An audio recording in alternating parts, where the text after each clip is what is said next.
अमेरिकी दौरे पर पहुंचे पीएम मोदी ने की कई बड़ी हस्तियों से मुलाकात। अगले साल तक भारत में बड़ा निवेश कर सकती है टेस्ला। महाराष्ट्र के पुणे में एक डॉक्टर ने अपनी पत्नी और बच्चों की हत्या, बाद में खुद भी दे दी जान।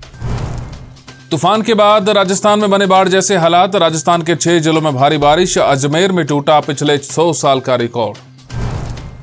नमस्कार, मैं हूं संजय सेठी, आप देख रहे हैं जयश्री टाइम्स। महाराष्ट्र के पुणे में एक डॉक्टर ने पूरे परिवार की हत्या कर खुद भी फंदे से लटकर जान दे दी। वेटनरी डॉक्टर अतुल दिवेकर ने मामूली बात पर झगड़े के बाद अपनी पत्नी का गला दबाकर हत्या कर दी। इसके बाद 2 बच्चों को कुएं में फेंककर उनकी भी जान ले ली। 3 लोगों की हत्या के बाद डॉक्टर ने घर जाकर फांसी लगाकर खुदकुशी कर ली। महाराष्ट्र के वर्धा से एक खौफनाक घटना सामने आई है, जहां एक बर्थडे पार्टी में केक काटते समय स्प्रे और फायर गन का इस्तेमाल किया गया, जिसकी वजह से बर्थडे बॉय पूरी तरह से झुलस गया। तुरंत उसे इलाज के लिए अस्पताल में भर्ती करवाया गया। बताया जा रहा है कि बर्थडे बॉय ऋतिक के सिर के बाल, कान और नाक झुलस गए हैं, लेकिन वो खतरे से बाहर है। राजस्थान में बिपरजॉय के असर से बाड़मेर, पाली, राजसमंद, भीलवाड़ा, अजमेर और कई स्थानों पर बाढ़ आ गई है। राज्य में अब तक 8 लोगों की मौत हो चुकी है। अजमेर में 24 घंटे में 131 mm बारिश के साथ 100 साल का रिकॉर्ड टूट गया है। मणिपुर में 3 मई से शुरू हुआ हिंसा का दौर मंगलवार को भी शांत नहीं हुआ। हालात को देखते हुए 4 मई से बंद स्कूलों की छुट्टियां एक बार फिर बढ़ा दी गई हैं। पहले स्कूल 21 जून को खोलने की तैयारी थी, लेकिन स्थिति काबू में नहीं आने पर स्कूलों की छुट्टियां 1 जुलाई तक बढ़ा दी गई हैं। पीएम नरेंद्र मोदी अमेरिका की यात्रा पर है और यहां उन्होंने टेस्ला के सीईओ एलन मस्क से मुलाकात की। इस दौरान दुनिया के सबसे बड़ी इलेक्ट्रॉनिक कार कंपनी टेस्ला की भारत में एंट्री को लेकर भी बातचीत की गई। मुलाकात के बाद टेस्ला सीईओ एलन मस्क ने कहा कि कंपनी जल्दी ही भारत में निवेश करेगी। हाल ही में खालिस्तानी आतंकी हरदीप सिंह निज्जर और परमजीत सिंह पंजवार की हत्या और ब्रिटेन में अवतार सिंह खांडा की संदिग्ध मौत के बाद दूसरे आतंकी खौफ में हैं। अमेरिका में रहने वाला गुरपतवंत सिंह पन्नू, जो कि खालिस्तान के लिए जनमत संग्रह चला रहा था, अपने करीबी हरदीप सिंह निज्जर की हत्या के बाद से बीते 3 दिनों से अंडरग्राउंड हो चुका है।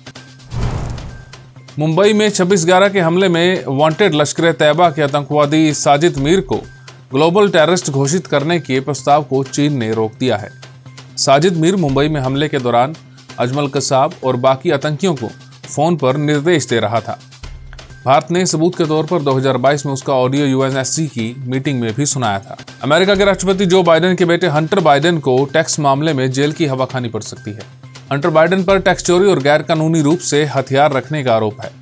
राष्ट्रपति बाइडेन के बेटे हंटर ने टैक्स चोरी और गैर कानूनी रूप से बंदूक रखने की बात खुद स्वीकार भी कर ली है।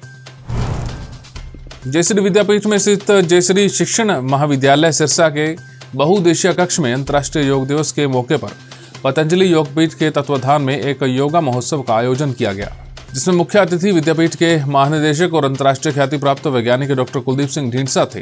और इस कार्यक्रम के विशिष्ट अतिथि आर्य समाजी जगदीश सिंवर और अध्यक्षता प्राचार्य डॉक्टर जयप्रकाश द्वारा की गई। इस मौके पर प्राचार्यगण डॉक्टर अरिंदम सरकार, डॉक्टर शिखा गोयल, डॉक्टर राजेश गर्ग के अलावा विद्यापीठ के कुल सचिव डॉक्टर सुधांशु गुप्ता और सभी प्राध्यापक गण और छात्र छात्राएं उपस्थित रहे।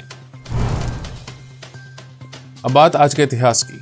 21 जून 2015 दिल्ली का राजपथ था। हजारों लोगों के साथ पीएम मोदी योग कर रहे थे। 84 देशों से लोग इस समारोह को देखने के लिए ऑनलाइन जुटे थे। यह पहला अंतर्राष्ट्रीय योग दिवस था। उसके बाद से ही हर साल 21 जून को पूरी दुनिया के लोग योग दिवस मनाते हैं। भारत में प्राचीन काल से ही योग की परंपरा रही है।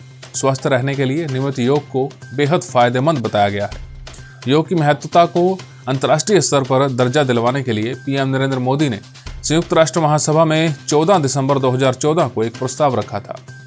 इस प्रस्ताव पर 195 में से 175 देशों ने अपनी सहमति जताई थी। उसके बाद 11 दिसंबर 2014 को संयुक्त राष्ट्र महासभा ने घोषणा की कि हर साल 21 जून को अंतर्राष्ट्रीय योग दिवस के रूप में मनाया जाएगा। हमारे इस खास पेशकश में फिलहाल इतना ही। देश और दुनिया की तमाम खबरों के लिए आप देखते रहिए जयश्री टाइम्स।